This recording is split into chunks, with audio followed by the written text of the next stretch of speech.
Петрдың беренсе хаты. 3-нче бүлек. Шулай ук ҡатындар, һеҙ ҙә ирҙәрегеҙгә буйһоноғоҙ. Шуның менән, әгәр ирҙәрегеҙ араһында ҡайһы берәүҙәр Алла һүҙен кире ҡаҡһа, уларҙы бер ниндәй һүҙҙәрһеҙ Алла ҡаршыһына баҫтырырһығыҙ. Һеҙҙең гүзәллегегеҙ сәстәрегеҙҙе ҡабартып ҡуйыуҙа һәм алтын биҙәүестәр тағыуҙа, йәки ҡупшы кейемдәр кейеү кеүек тышҡы матурлыҡта түгел, ә ысын йөрәктән сыҡҡан, баҫалҡы һәм тыныс холҡоноң һулымаҫ эске матурлығында. Алла алдында бына шул ҡиммәтле. Ҡасандыр Аллаға өмөт бағлаған изге ҡатындарҙа, ирҙәренә буйһоноп, үҙҙәрен шулай биҙәгән. Миҫалға, Сара ла Ибраһимды әфәндем тип атап, уға күндәм булған. Һеҙ ҙә изгелек ҡылып, һәм һис ниҙән ҡурҡмайынса, Сараның балалары булғанһығыҙ. Шулай уҡ ирҙәр һеҙ ҙә, ҡатындарығыҙға, уларҙың көсһөҙ зат икәнен иҫкә алып, иғтибарлы булығыҙ. Ҡатындарығыҙҙы хөрмәт итегеҙ. Улар ҙа һеҙҙең кеүек үк Алланан тормош бүләге алды бит. Шулай итеп, доғаларығыҙға тотҡарлыҡ булмаҫ.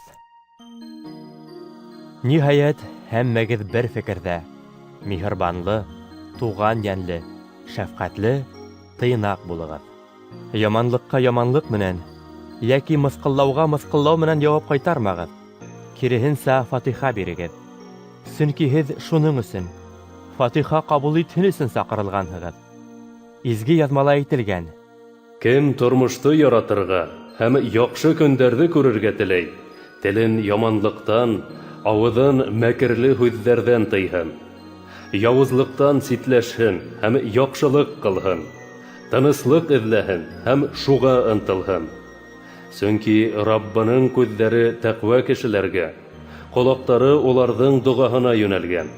Әммә Раббының йөҙө яманлыҡ ҡылыусыларға ҡаршы тора.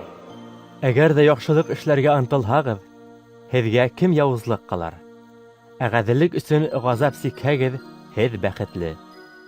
Бер кемдән дә ҡурҡмағыҙ һәм борсолмағыҙ. Әммә йөрәктәрегеҙҙә Мәсихте хужа итеп изгеләп ололағыҙ. Өмөтөгөҙ хаҡында һеҙҙән хисап талап итеүсе һәр кемгә яуап бирергә һәр ваҡыт әҙер булығыҙ. Әммә быны баҫалҡылыҡ һәм ихтирам, саф вуждан менән эшләгеҙ.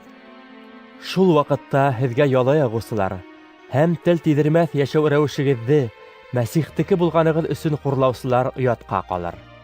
Алла ихтияры буйынса, изгелекле эш ҡылып ғазапланыу, яманлыҡ ҡылып ғазапланыуға ҡарағанда яҡшыраҡ. Мәсих тә бит, беҙҙе Алла янына алып барыу өсөн, ғәҙелһеҙ кешеләр урынына ғәҙел кеше булараҡ, гөнаһтарыбыҙ өсөн бер тапҡыр һәм мәңгегә ғазап сикте. Шулай итеп, уның тәне үлтерелде, әммә рух ярҙамында ул терелтелде. Рухы менән ул тотҡондағы рухтар янына барып, вәғәз әйтте. Был рухтар боронғо замандарҙа, Нух көндәрендә Аллаға итәғәтһеҙ булған. Ә Алла сабырлыҡ күрһәтеп, кәмә төҙөлгән ваҡытта Нух көндәрендә уларҙың тәүбәгә килеүен көткән. Ул карапта бик аҙҙар, 8 кеше генә һыу аша ҡотолоп сыҡҡан. Һыу аша, һыуға сумдырылыу йолаһы аша хәҙер һеҙ ҙә ҡотҡарылырһығыҙ. Һыуға сумдырылыу, тәндең керен йыуып төшөрөү түгел, ә саф вуждан тураһында Аллаға үтенес. Был Ғайса Мәсихтең үленән терелеп тороуы аша мөмкин булды. Ул күккә ашып мөһим урында, Алланың уң яғына ултырған, һәм уға барлыҡ фәрештәләр ҙә, күктәге хакимлыҡтар ҙа, ҡөҙрәттәр ҙә буйһонған.